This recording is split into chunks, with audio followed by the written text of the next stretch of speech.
Você já ouviu falar sobre o deus pagão Tamuz? Tamuz foi um deus semita, também conhecido como Damuzi, filho de Nimrod, aquele mesmo de Gênesis capítulo 10 e capítulo 11 que construiu a Torre de Babel na terra de Sinear. Nimrod casou-se com Semíramis e teve Tamuz. Tamuz mais tarde casou-se com Istar, que também é conhecida como Astarote, deusa da fertilidade. Vamos conhecer a história deles?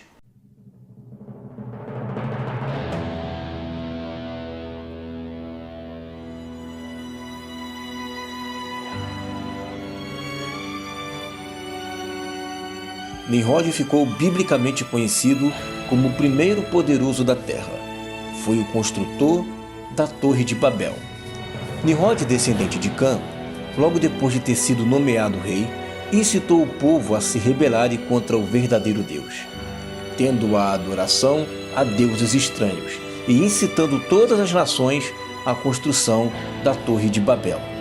Nimrod era adorado como o Deus Sol.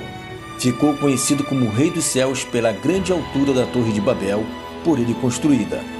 Tomou então como a sua esposa a sua própria mãe, Semíramis, tornando-a então a rainha do céu. E a partir daí, cultuada como a deusa Lua e conhecida como a rainha dos céus ou mãe de Deus. Mais na frente, Nimrod foi morto por seu tio-avô, Sem, que era filho de Noé, irmão de Cão. Este o esquartejou e separou seus pedaços, dando via sua enorme maldade e irreverência. Quando Nimrod foi morto, Semíramis tinha todas as partes do seu corpo que tinham sido enviados de todo o reino de Uruk, com exceção apenas de uma parte que não poderia ser encontrado. Essa parte que faltava era o seu órgão reprodutor. Semíramis disse ao povo da Babilônia que Nimrod não poderia voltar à vida sem seu pênis, e que ele havia subido aos céus para assumir seu lugar de Deus Sol. Segundo Semíramis, Baal havia dito que Nimrod estaria presente em toda a terra sob a forma de uma chama. Se vela ou lâmpada, quando usados na adoração, ele ali estaria presente. Semíramis mais tarde tornou-se uma deusa, filha da deusa Atargatis, peixe. Como o peixe nunca foi destruído no dilúvio, logo houve uma conexão entre pombas e peixe. Pomba seria Istar ou Astarte. Semíramis, em outras culturas, ficou conhecida como Ísis, Ártemis, Astarte, Cibele, entre outros, devido às diferenças em todas as línguas que foram espalhadas pela terra. Semíramis logo engravidou, de um pai desconhecido. Porém, ela alegou que foram os raios do deus Baal Sol que a levou a conceber. O filho que ela deu à luz foi chamado Tamuz. Tamuz, com seu suposto pai, tornou-se caçador. Um dia, Tamuz foi morto por um porco selvagem. Semíramis disse ao povo que Tamuz agora subiu para seu pai, Baal, e que os dois estariam como adoradores da vela ou da lâmpada sagrada. Tamuz ele foi conhecido como o deus da fertilidade. E como todo deus da fertilidade no mundo antigo, ele também tem como sua característica o falicismo ou o culto ao falo. Cada país do mundo antigo tinha uma representação diferente do falo. Segundo os povos antigos, o falo representa uma divindade, porque é através desse órgão que se gera a vida. Tamuz também era reconhecido no Egito como Horus, filhos de Osíris e Ísis. Cada representação em um país, em uma cidade, ela tem por conseguinte um sincretismo religioso, que faz com que os nomes venham se tornar diferentes, mas a essência e a história ficam sendo parecidas.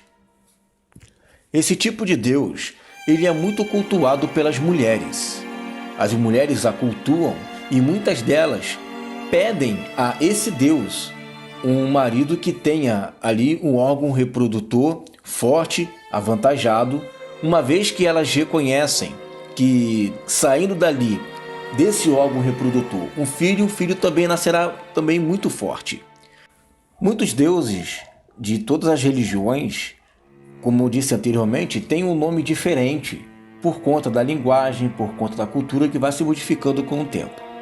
Então, por exemplo, Tamuz, ele também recebe o nome de Príapo, Falo, Baco, Mercúrio, que são considerados divindades da impureza ou deuses depravados.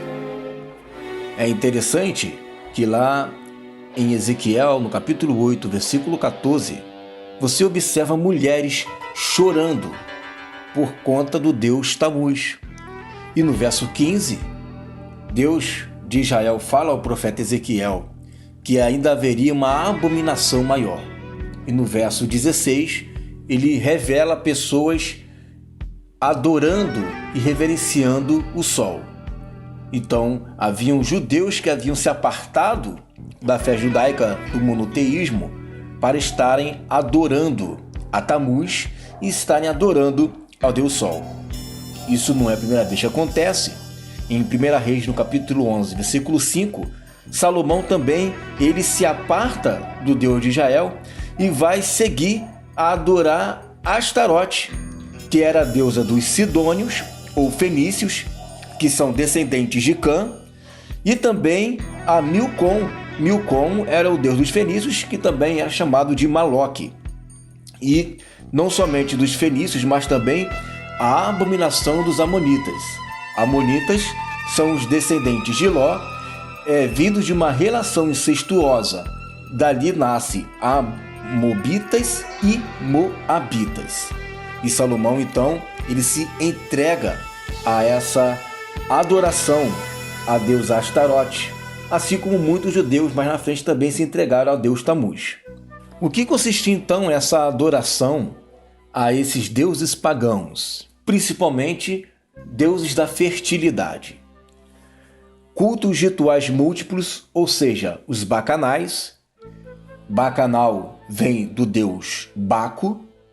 Também vemos ofertas corporais de teor sexual. Então, eu ofereço meu corpo a esse deus em nome do sexo. Adorações a imagens e ídolos. Inclusive o Tamuz, ele tem uma imagem que é um T. Esse T de Tamuz, que foi muito reverenciado nesse período, introduzido pela sua mãe e esposa Semiramis. Muita sensualidade, muito sexo, com pessoas do mesmo sexo, sexo com crianças, sexo com animais e sexo com cadáveres. Ou seja, todo o tipo de sexualidade livre, aberto, sem leis, sem regras, tudo para fazer uma adoração ao deus Tamuz e Astarote. Essa Semiramis, que influenciou na adoração a Tamuz, ela também influenciou muito a sociedade no decorrer do tempo.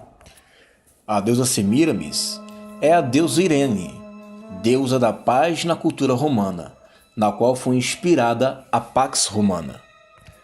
É também Artemias, deusa da caça na cultura grega.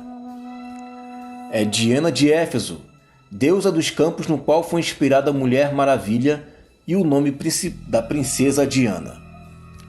Semiramis também recebeu influências do cunho maçônico. Na pintura Liberdade Guiando o Povo, de Eugène Delacroix, vemos aí a pintura de uma mulher, e essa mulher representa uma deusa clássica, sinônimo de virtude e eternidade.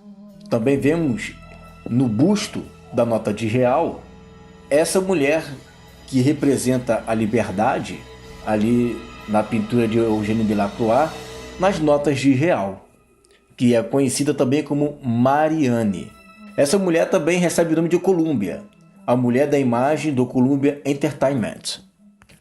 Também temos essa imagem na Estátua da Liberdade, e observa que essa imagem da Estátua da Liberdade tem uma referência muito semelhante com Mitra.